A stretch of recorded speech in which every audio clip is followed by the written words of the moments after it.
Tous ceux qui ont vu ma première vidéo, ou bonjour, bonsoir aux nouveaux venus. J'ai décidé de faire une deuxième vidéo rapide de prise en main du Xiaomi Redmi Note Pro, car je l'ai démarré et installé rapidement. Donc pour répondre à mes interrogations de tout à l'heure, la batterie est bien logée dans le téléphone par défaut, il y avait juste un scotch dessus qui empêchait le contact pour éviter tout problème électrique, je pense, pendant le transport et ce qui s'ensuit. Les deux ports de carte SIM, donc comme annoncé, le port de carte SD qui supporte jusqu'à 32 Go de mémoire. Au-delà, c'est l'inconnu, j'en ai pas sous la main donc je peux pas tester malheureusement, c'est bien dommage. Et sinon, oui, ce serait intéressant de savoir. Ici, le haut-parleur et donc la coque plastique, tout ce qu'il y a de plus coque et tout ce qu'il y a de plus plastique.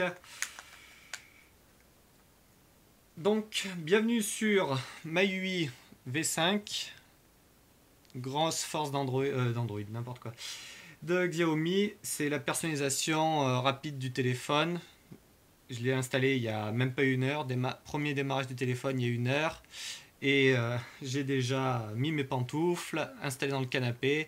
Et j'ai déjà installé un thème que j'avais sur mon autre Xiaomi, ou Xiaomi pour les intimes. Ce qu'on peut voir, et ben là c'est l'interface classique, interface donc de MyUI V5 comme sur qui peut selon les incultes ressembler à du iOS vu que toutes les applications sont installées sur le bureau, il n'y a pas de menu d'application comme sur un Android stock ou TouchWiz ou autre. Grosse question des futurs utilisateurs. Eh bien, grosse réponse, oui, les services Google fonctionnent. En passant par l'intermédiaire de Google Installer disponible sur le Mi Market, eh bien, on peut installer tous les services Google, dont le fameux Play Store, qui, quand on a vraiment l'habitude du Play Store, vient à manquer, qui fonctionne très bien. J'ai téléchargé un Angry Birds et ce dernier fonctionne très bien. Donc, à ce niveau-là, pas de souci. Google Drive, Gmail, il n'y a vraiment pas de souci à ce niveau-là. Tout fonctionne à merveille. Un téléphone qui qui fonctionne très bien et qui n'a pas de ralentissement jusqu'à maintenant. C'est-à-dire que depuis que je l'ai installé, je ne l'ai pas redémarré. Donc tout ce que j'ai installé, tout ce que j'ai pu lancer est resté en tâche de fond. Donc on peut voir que ça fait du beau monde. Encore de la RAM de disponible et aucun ralentissement pour par exemple aller consulter les mails. C'est juste du ralentissement lié au temps de chargement de ma connexion internet qui n'est pas véloce. Au niveau des vidéos, j'en ai installé deux rapides, une d'une série pour qu'on voit à quoi ça ressemble. Peut-être baisser la luminosité par rapport à la mise au point du téléphone.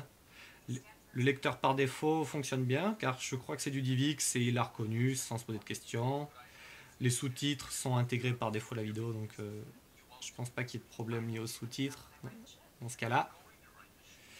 Une vidéo en Full HD pour voir ce que ça donne, que j'ai téléchargé également.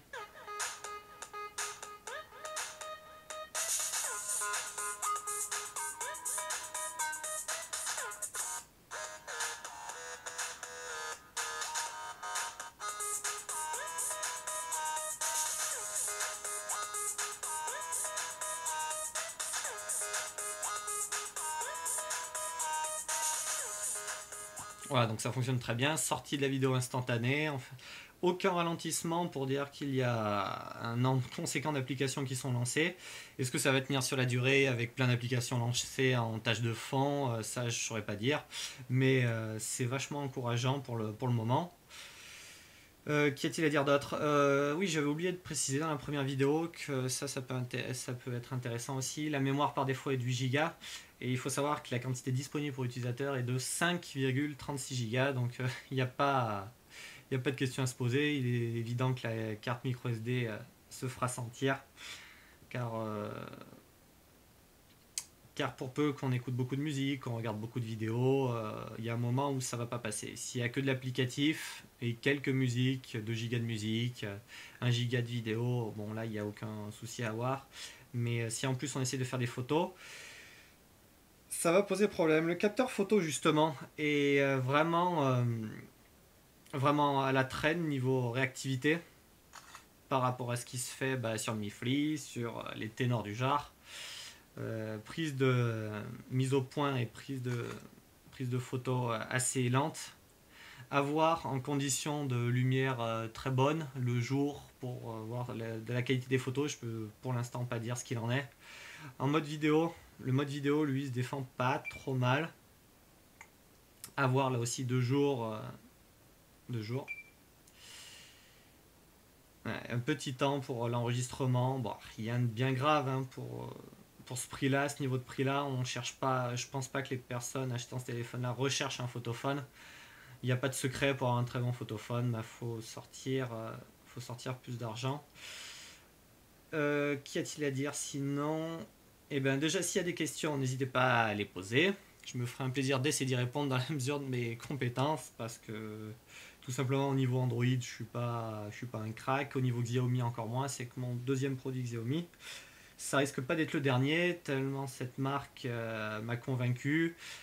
Je veux dire, pour les finitions, on est pour un produit à moins de 200 €, parce que moi c'était 200 € avec aussi les Mikey et les à côté. Donc pour moins de 200 €, on est sur du tout plastique, mais sur du tout plastique très bien fini.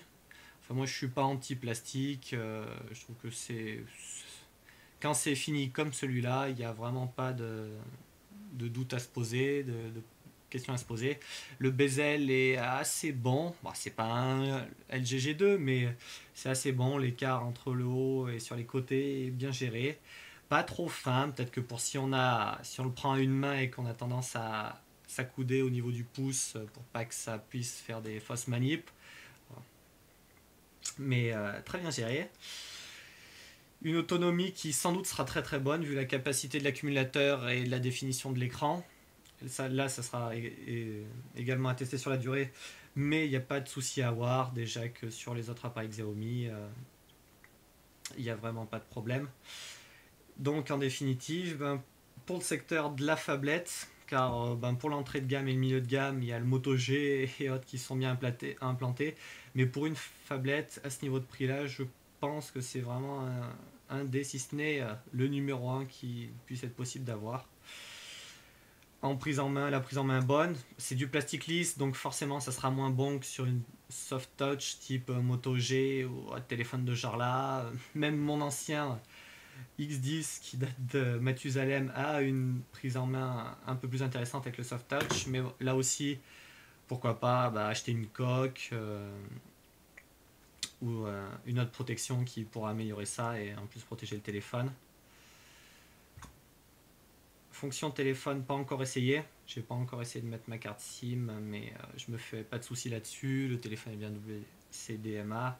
Il fonctionne sur les fréquences, même nos fréquences de campagne, c'est-à-dire les 900 et 2100 MHz, je crois. Je crois que c'est à 900 MHz, la fréquence un peu en dehors des villes qui est utilisée. Après, je peux dire des bêtises, je suis pas certain de ce que je dis. Et donc voilà, s'il y a quoi que ce soit comme question, s'il y en a beaucoup, eh ben, je me ferai un plaisir d'y répondre directement avec une autre vidéo pour toutes les rassembler et répondre directement depuis notre vidéo. S'il y a quelques questions, eh ben, j'hésiterai pas à y répondre en commentaire. Bonne soirée à tout le monde.